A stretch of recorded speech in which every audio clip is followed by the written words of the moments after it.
ಎಲ್ಲರಿಗೂ ನಮಸ್ಕಾರ. Welcome to my YouTube channel. ಇವತ್ತು ನಾನು ಫ್ರಂಟ್ ಶೀಟ್ ಮಾಡೋದನ್ನು ಹೇಳ್ಕೊಡ್ತೀನಿ. ನೋಡಿ, ಇಲ್ಲಿ ಒಂದು ಲೈನಲ್ಲಿ ರೌಂಡ್ ನಾನು ಡ್ರಾ ಮಾಡಿದ್ದೀನಿ. ಆಮೇಲೆ ಅದಕ್ಕೊಂದು ಜಿಗ್ಜ್ಯಾಗ್ ಥರ ಲೈನ್ ಎಳೆದಿದ್ದೀನಿ. ಈ ಥರ ನೀವು 4 ಕಡೆ ಮಾಡ್ಕೋಬಹುದು. ಇಲ್ಲಾಂದರೆ ಒಂದು ರೌಂಡ್ ಮಾಡಿ ಅದಕ್ಕೆ ಸ್ವಲ್ಪ ಪೆಟಲ್ಸ್ ಬಿಡಿಸಿ ಆಮೇಲೆ ರಂಗೋಲಿ ಡಿಸೈನನ್ನು ನೀವು ಅಥವಾ ಮೆಹಂದಿ ಡಿಸೈನ್ ಅಂದ್ಕೊಳ್ಳಿ, ಈ ಥರ ನೀವು ಮಾಡಿದ್ರೆ ಎಷ್ಟು ಅಟ್ರಾಕ್ಟಿವ್ ಆಗಿರುತ್ತೆ ನೋಡಿ. ಇದನ್ನಾದರೂ ಮಾಡಬಹುದು. ಇಲ್ಲಾಂದರೆ ಇದು ಬೇಡಪ್ಪ, ಬರೀ ನಮಗೆ ಸೈಡಲ್ಲಿ ಇದಕ್ಕಿಂತ ಡಿಫ್ರೆಂಟಾಗಿ ಮತ್ತು ಸೈಡಲ್ಲಿ ಹೆಂಗೆ ಮಾಡೋದು ನೋಡಿ. ಇವಾಗ ಪಿಂಕ್ ಕಲರ್ ತೊಗೊಂಡಿದ್ದೀನಿ. ಹೋಲ್ಡ್ ಪ್ರಾಪರ್ ಆಗಿರಬೇಕು ಅಂದರೆ ಡಿಸೈನ್ ಚೆನ್ನಾಗಿ ಬರುತ್ತೆ ನೋಡಿ. ಈ ಥರ ಕಂಟಿನ್ಯೂ ಆಗಿ ಒಂದು A4 ಶೀಟಲ್ಲಿ ಒಂದು 4 to 5 ಟೈಮ್ ಆಗುತ್ತೆ. ಇದನ್ನೇ ನೀವು ಏನು ಮಾಡ್ಬೋದು ಅಂದರೆ ಹಂಗೆ ಡ್ರಾ ಮಾಡ್ಕೊಂಡು ಹೋಗ್ಬೋದು. ನೋಡೋಕ್ಕೆ ತುಂಬ ಚೆನ್ನಾಗಿರುತ್ತೆ ಕಂಟಿನ್ಯೂ ಆಗಿ ಒಂದೇ ಥರ ಡ್ರಾ ಮಾಡಿದ್ರೆ.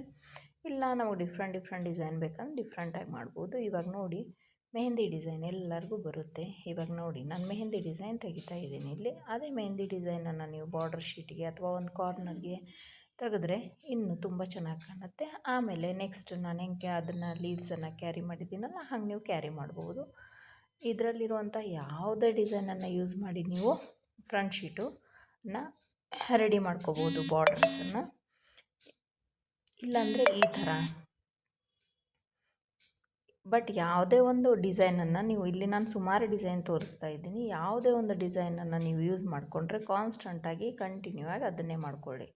ನಾನು ಒಂದೇ ಶೀಟಲ್ಲಿ ಇಲ್ಲಿ ಡಿಫ್ರೆಂಟ್ ಡಿಸೈನ್ಸ್ ತೋರಿಸ್ತಾ ಇದ್ದೀನಿ. ನೀವು ಒಂದೇ ಡಿಸೈನನ್ನು ಕ್ಯಾರಿ ಆನ್ ಮಾಡ್ಕೊಳ್ಳಿ, ತುಂಬ ಚೆನ್ನಾಗಿ ಕಾಣುತ್ತೆ. ಅದನ್ನೇ ಪದೇ ಕಂಟಿನ್ಯೂ ಆಗಿ ಬಿಡಿಸ್ತಾ ಹೋದರೆ ತುಂಬ ಚೆನ್ನಾಗಿ ಅಟ್ರಾಕ್ಟಿವ್ ಆಗಿ ಪೇಜ್ ಕಾಣುತ್ತೆ. ಆಮೇಲೆ ನೀವು ಯೂಸ್ ಮಾಡುವಂಥ ಕಲರ್ಸು ಕಾಂಟ್ರಾಸ್ಟ್ ಆಗಿರಲಿ. ಕಂಟಿನ್ಯೂ ಆಗಿ ಒಂದೇ ಕಲರ್ ಮಾಡಿದ್ರೂ ಸರಿ, ಇಲ್ಲ ಒಂದೊಂದು ಡಿಫ್ರೆಂಟ್ ಮಾಡಿದ್ರೂ ಸರಿ. ಇವಾಗ ನೋಡಿ, ಇಲ್ಲಿ ಬಿಡಿಸ್ತಾ ಇದ್ದೀನಿ ನಾನು ಉಲ್ಟಾ. ಈ ಥರನೂ ಏನು ಮಾಡ್ಬೋದು, ಕಂಟಿನ್ಯೂ ಆಗಿ 4 ಸೈಡನ್ನು ನಾವು ಬಿಡಿಸಿದ್ರೆ ನೋಡೋಕ್ಕೆ ತುಂಬ ಚೆನ್ನಾಗಿರುತ್ತೆ. ಇದು ಸಿಂಪಲ್ ಅನಿಸಿದ್ರೆ ನಿಮಗೆ, ಇದರಲ್ಲಿ ಇನ್ನೊಂದು ಕಲರ್ ಮಾರ್ಕರನ್ನು ತೊಗೊಂಡು ಅದ್ರ ಮಧ್ಯೆ 3 ಲೈನ್ ಎಳೆದ್ರೆ ಅದು ಒಂದು ಡಿಸೈನ್ ಆಗೋಗುತ್ತೆ. ಈ ರೀತಿ ಕ್ರಿಯೇಟಿವ್ ಆಗಿ ನಾವೇನು ಮಾಡ್ಬೋದು ಅಂದರೆ ಫ್ರಂಟ್ ಶೀಟನ್ನು ಮಾಡ್ಕೋಬೋದು ಮಾರ್ಕರ್ ಯೂಸ್ ಮಾಡಿ. ನೋಡಿ, ಈ ಥರ ಈ ಡಿಸೈನ್ ಆದರೂ ಫಾಲೋ ಮಾಡಿ. ಇಲ್ಲ ಈ ಕಡೆ ಗ್ರೀನ್ ಡಿಸೈನ್ ಮಾಡಿದ್ದೀನಿ, ಅದನ್ನು ಡಿಸೈನ್ ಆದರೂ ಫಾಲೋ ಮಾಡಿ. ಪಿಂಕ್ ಆದರೂ ಫಾಲೋ ಮಾಡಿ, ಇಲ್ಲ ರೆಡ್ ಆದರೂ ಫಾಲೋ ಮಾಡಿ, ಬ್ರೌನ್ ಆದರೂ, ಇಲ್ಲ ಕೆಳಗಡೆ ರೌಂಡ್ಸ್ ಆದರೂ ಯಾವುದೇ ಡಿಸೈನನ್ನು ಫಾಲೋ ಮಾಡಿ ನೀವೇನು ಮಾಡ್ಬೋದು, ಫ್ರಂಟ್ ಶೀಟ್ ಮಾಡ್ಬೋದು. ವಿಡಿಯೋ ಇಷ್ಟ ಆದಲ್ಲಿ like, share and subscribe. Thank you.